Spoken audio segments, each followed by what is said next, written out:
Oke, halo, selamat pagi, siang, sore, dan malam. Nah, untuk tema hari ini adalah jangan mencampur ikan baru dengan ikan lama. Jadi ini berlaku tidak hanya untuk pemilik toko ikan hias, tetapi juga orang yang membeli ikan hias tersebut.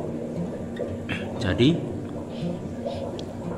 ketika ikan itu datang dari supplier, misalnya kalau ini di toko ya. Nah, sebaiknya ikan itu jangan langsung dicampur dengan ikan yang lama, tetapi ditaruh di akuarium yang khusus untuk ikan baru, atau akuarium itu kondisinya kosong. Jadi nanti ikan itu bukan ikan itu, akuarium itu nanti dipakai untuk pengisi ikan tersebut. Seperti contoh, di sini ada ikan blue king. Nah, ini kan ikan baru datang. Nah, ikan ini saya taruh di akuarium yang baru. Bukan baru, kosong. Alasannya karena kemungkinan ikan ini masih stres ya, masih stres atau masih beradaptasi dengan suasana yang baru. Nah, kalau misalnya ikan ini nanti digabung dengan ikan yang lama, takutnya parasit yang ada di dalam ikan ini akan menyebar ke ikan yang lama. Biasanya nanti ikan yang lama itu malah akan menjadi stres karena kena parasit ikan yang baru ini. Nanti lama-lama juga ikan tersebut bisa akan mati. Atau bisa juga kita cek di Google itu, misalnya Hesamita pada ikan siklit. Nah, Hesamita itu kan semacam protozoa atau apa ya, intinya dia itu semacam penyakit, parasit, bukan penyakit, parasit yang ada di dalam tubuh ikan siklit. Jadi semacam penyakit bawaan. Dia itu kalau tidak salah ada di pencernaan ikan siklit. Nah, si Hesamita ini akan menyerang ikan siklit tersebut jika dalam keadaan stres. Jadi misalnya ikan siklitnya itu stres, ikan siklit itu contohnya lohan, diskus, manfish, dan seterusnya ya. Nah, jika si ikan siklit itu dalam keadaan stres, nah si parasit ini baru akan menyerang si ikan siklit tersebut. Nantinya si ikan siklit tersebut bisa mati kalau dia tidak bisa mengatasi itu. Nah, kenapa tidak dicampur? Karena bisa jadi si parasit itu akan bermutasi ya. Jadi parasit ikan lama dan parasit ikan baru itu nanti ketemu, kemudian bermutasi. Nah, menjadi parasit yang lebih canggih sehingga bisa membunuh ikan lama dan ikan baru. Semisal Anda beli ikan koi ya, ini yang sering umum ya, ikan koi, kemudian ikan koi itu langsung dicampur ke kolam ikan koi lama. Jadi misalnya di rumah Anda ada ikan koi, kemudian Anda ingin menambah ikan koi. Nah, kemudian tidak dikarantina dulu, langsung dicampur aja di ikan tersebut, di kolam tersebut, pasti nanti bisa jadi itu nanti terjadi kematian massal. Nah, kan bisa jadi parasit yang ada di ikan baru itu dan parasit yang ada di ikan B itu, ikan lama maksudnya, dia bertemu kemudian bermutasi, ibaratnya semacam kawin apa ya, kawin ya, perkawinan antara parasit ikan lama dan parasit ikan baru itu akan bermutasi dan menghasilkan semacam parasit yang lebih canggih lagi, jadi yang lebih mematikan. Jadi si ikan koi contohnya itu, dia tuh sudah kebal sebenarnya dengan parasit yang itu yang ada di tubuhnya. Sama juga yang ikan baru tadi, dia sudah kebal, tapi karena si parasit tadi bermutasi, karena saling bertemu ya. Misalnya ini contoh awam aja. Jadi si parasit ikan lama dan ikan baru ini kawin, bertemu kemudian berkembang biak. Nah, nanti akan ditakutkan akan menghasilkan parasit yang lebih canggih.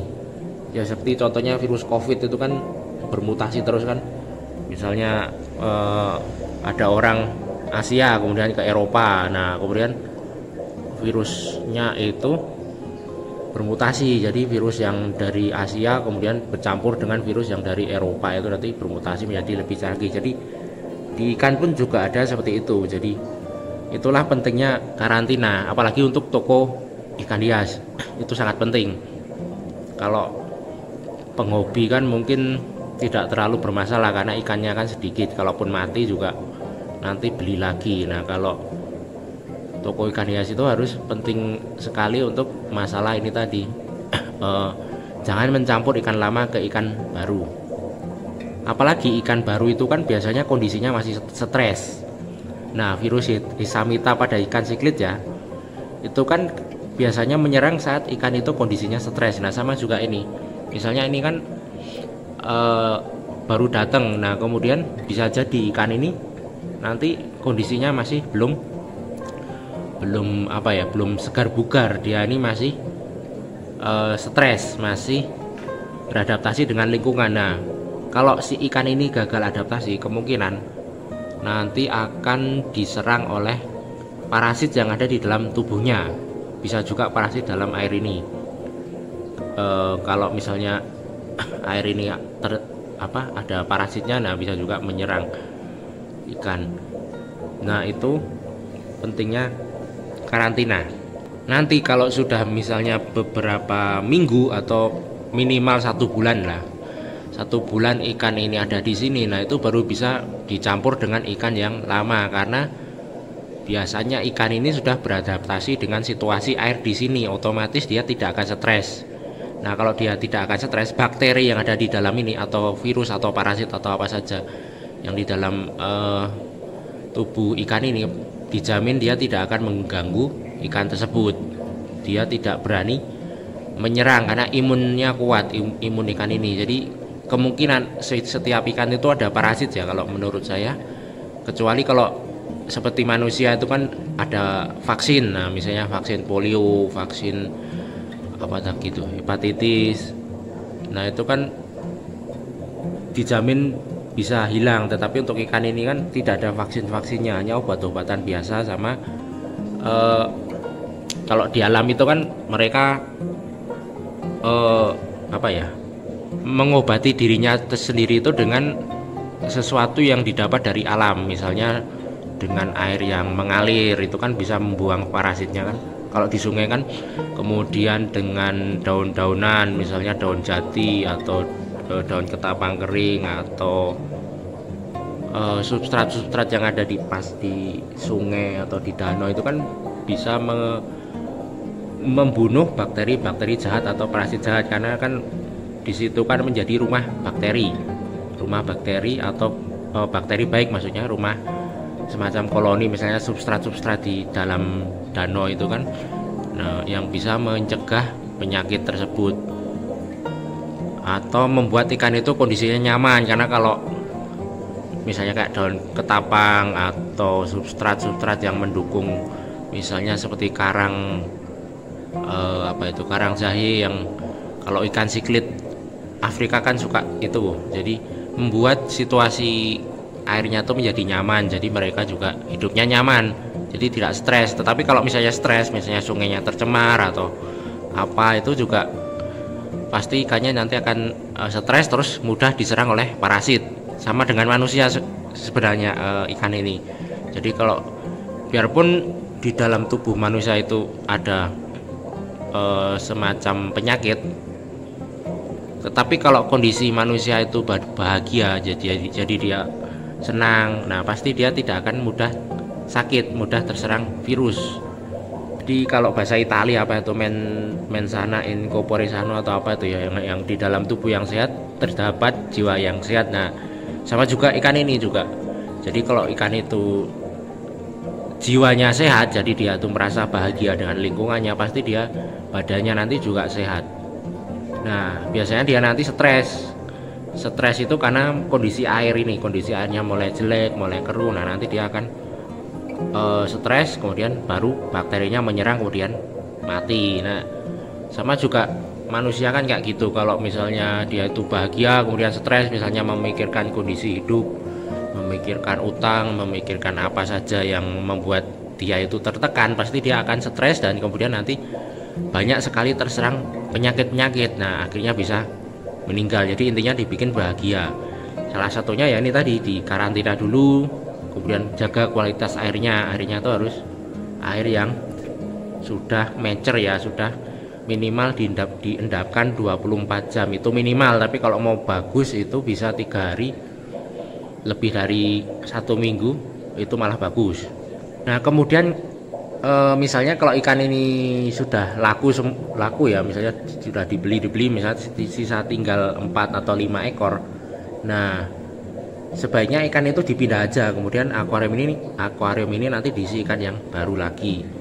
Jadi kalau sudah lebih dari 1 bulan itu biasanya sudah beradaptasi dengan air yang ada di tempat kita, dan itu nanti sudah bisa dicampur dengan ikan yang lama. Nah, jadi seperti ini contohnya. Jadi ikan yang lama itu saya campur aja ke dalam satu akuarium display, jadi ikan yang tidak laku-laku. Jadi misalnya ini seperti rainbow peacock ini yang betina, ini kan warnanya kurang mencolok, jadi jarang yang terlalu suka, kecuali mungkin para peternak ya. Kemudian ini ikan-ikan aquascape yang sudah lama, maksudnya yang tinggal 4 atau 5 ekor itu ya sudah campur di sini saja, yang sudah tidak, maksudnya yang tidak laku-laku. Nah, campur sini, jadi dia ini sudah aman, jadi tidak akan terjadi kematian massal. Jadi bakteri-bakterinya itu sudah, ibaratnya dia sudah sudah nyerah, sudah tidak mau menyerang ikan tersebut. Nah, ini yang bahaya kalau kita masukkan ikan baru yang baru datang ke toko kita, misalnya langsung masukkan 5 atau 10 ekor. Nah, biasanya nanti ikan yang baru datang itu kan akan beradaptasi. Nah, kalau gagal itu biasanya nanti akan menyebabkan kematian massal. Jadi bakteri yang ada, atau parasit ya, tidak hanya bakteri, kan ada protozoa, ada apalagi itu virus. Nah, itu kan bisa menyerang bisa bermutasi dulu atau berkembang biak dulu menjadi parasit yang lebih mengerikan, kemudian nanti akan menyerang ke ikan yang baru tersebut, kemudian nanti bisa menyebar ke ikan yang lama, dan nanti biasanya nanti terjadi kematian massal. Jadi ini hanya contoh sederhana saja.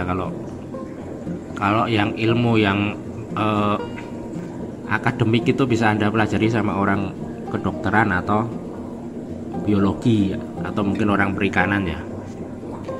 Jadi intinya itu tadi ya. Jadi ketika ikan datang jangan langsung dicampur dengan ikan lama, itu akan terjadi kematian massal kalau misalnya gagal adaptasi. Tapi ada juga yang berhasil juga ya. Tapi kalau menurut saya itu lebih sering gagalnya daripada berhasilnya. Jadi itulah pentingnya jangan mencampur ikan lama dan ikan baru. Kalau untuk pemilik toko, kalau untuk yang penghobi itu sebaiknya dikarantina dulu ikannya ya. Apalagi ikan yang rawan seperti koi, apalagi koi viskus, nah itu sangat rawan. Apalagi siklit-siklit itu yang di dalam tubuhnya itu sudah ada parasit Hesamita. Jadi takutnya nanti kalau ikan siklit yang baru itu stres, kemudian nanti virus Hesamitanya itu akan menyerang si ikan yang stres itu, kemudian bisa jadi bermutasi menjadi virus Hesamita yang lebih canggih, kemudian menyerang ikan yang lama juga, dan akhirnya semuanya mati. Jadi itu yang patut diwaspadai. Jadi sampai di sini saja. Selamat pagi, siang, sore, dan malam.